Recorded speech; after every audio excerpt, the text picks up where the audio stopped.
जी बोलिए। मैं ध्यान यात्रा में हूँ सर, है ना। बच्चों के भविष्य के लिए भाव ये है कि बच्चों के भविष्य के लिए हम लोग कर क्या रहे हैं, है ना। भाषा पोषण और वेशभूषा तो ऊपर वाली बात है। जब भविष्य के लिए हम सोचेंगे कुछ, तब सारा चीज़ उसके अंदर आ जाएगा, है ना। तो मैंने सेंटेंस बनाया और इस तरह मेरे चेतना ने इस तरह प्रश्न निकाला, ठीक है।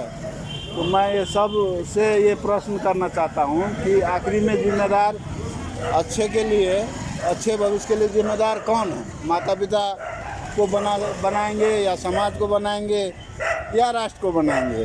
किसको जिम्मेवार बनाएंगे? माता पिता। माता पिता। आप सब? हाँ जब बच्चा पैदा होता है जी तो भी माता पिता के ही सानिध्य में बड़ा होता है, जी बड़ा भी होता है जी, और छोटा भी रहता है। छोटा है तो वो सारी जिम्मेदारी माता पिता की होती है। जब तक बच्चा समझदार नहीं हो जाता है, उस पर कंट्रोल माता पिता का होना चाहिए।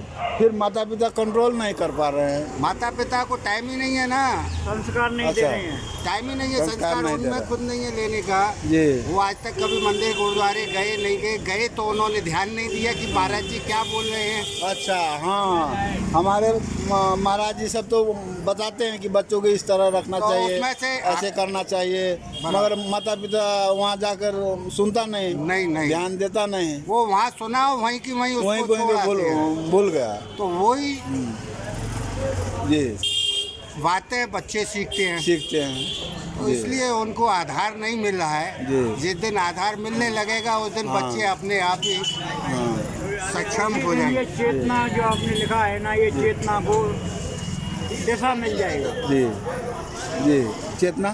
चेतना को दिशा मिल जाएगा। जी दिशा। जी जी, धन्यवाद धन्यवाद। इस वक्त बच्चे जो है शून्य में है। सुनने में उसको जब दिशा नहीं मिल रहा है। जब माता पिता ही शीशा दिखाएंगे हाँ। तभी वो चैतन्य होगा, जी। तभी चेतना उसकी जी, जागेगी। ये चेतना का स्रोत किसको मानते हैं आप? हम तो माता पिता को ही मानते हैं। माता पिता तो जन्म दिया। परम गुरु ब्रह्मा गुरु विष्णु गुरु देवो महेश्वरा गुरु जी। साक्षात परब्रह्म तस्मै श्री गुरुवे नमः। जी ये सब माता पिता के बाद में पहले गुरु माता पिता हैं, उनको ही संस्कार देने हैं। जी। कोई देवता कोई महाराज जी वोट के पिलाने नहीं आएगा। जी ये तो बच्चे को जन्म से जैसे कॉपी पे आ लिखा तो वो जी। बच्चा जीवन भर नहीं भूलता है उस जी आप को। हाँ ऐसे ही माता पिता को शुरू से ही बच्चों के लिए ये सिखाना पड़ेगा, संस्कार उनके अंदर डालने पड़ेंगे कि हमारे पूर्वज जो राम लक्ष्मण भरत शत्रुघ्न हनुमान ये हमारे इष्ट हैं, देव हैं। तो घर में रामायण है, भागवत है, इनका थोड़ा अध्ययन उनको कराना चाहिए। जैसे कॉलेज में पढ़ के आते हैं तो उनको बोलो 15 मिनट भाई रामायण भागवत पढ़ो। चलो मैं नहीं बता पा रहा हूँ तो उसको आप पढ़िए। जब उसको आप पढ़ सकते हैं, इंग्लिश को पढ़ सकते हैं, तो अपने यहाँ की तो शुद्ध मातृभाषा है हिंदी, तो उसको तो कोई भी पढ़ सकता है, बच्चा भी पढ़ सकता है, अनपढ़ भी पढ़ सकता है, तो उसको थोड़ा सिखाया जाएगा। तो कहने का तात्पर्य यही है कि अगर माता पिता अगर चाहें तो बच्चा क्या नहीं हो सकता। अच्छा, आपने बोला कि जैसे क ख ग घ बच्चों को सिखाई जाती है ना। कुछ भी बच्चे में सारे चीज़ सिखाई जा रही है ना। तो बच्चे को और जो अभी का जो स्कूल में पढ़ा रहा है उसमें झूठ मत बोलो, चोरी मत करो, अहिंसा मत करो, है ना। ये बात क्या अभी का मास्टर सब पढ़ा रहा है? ऐसा कुछ पाठ्यक्रम बना है? ऐसा पढ़ाई सिर्फ एक ही जगह पढ़ाया जा रहा जी। है, गुरुकुल में।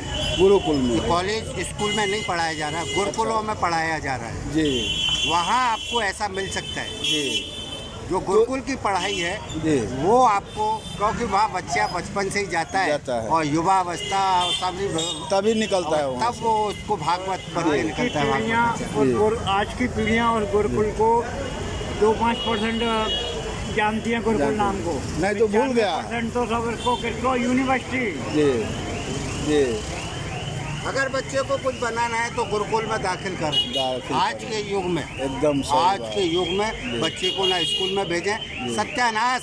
स्कूल में जाते ही बच्चे का सत्यानाश। अब चोरी करने से क्या फ़ायदा है और क्या नुकसान, कैसे हमारे शरीर पर प्रभाव पड़ता है झूठ बोलने से क्या हमारे शरीर में प्रभाव पड़ता है, इसके विषय में यदि बच्चों के हम अभी से नहीं सिखाएंगे, उसके बारे में अध्ययन नहीं कराएंगे, अहिंसा क्या है इसके बारे में अध्ययन नहीं कराएंगे, तो बच्चा बड़े होकर के तो नहीं सीख पाएगा।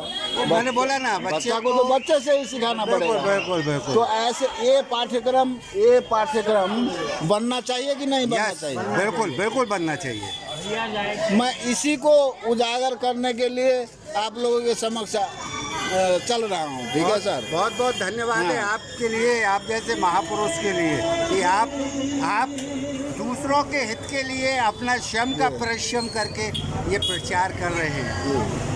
धन्यवाद भगवान आपको शक्ति दे। रखे। धन्यवाद धन्यवाद।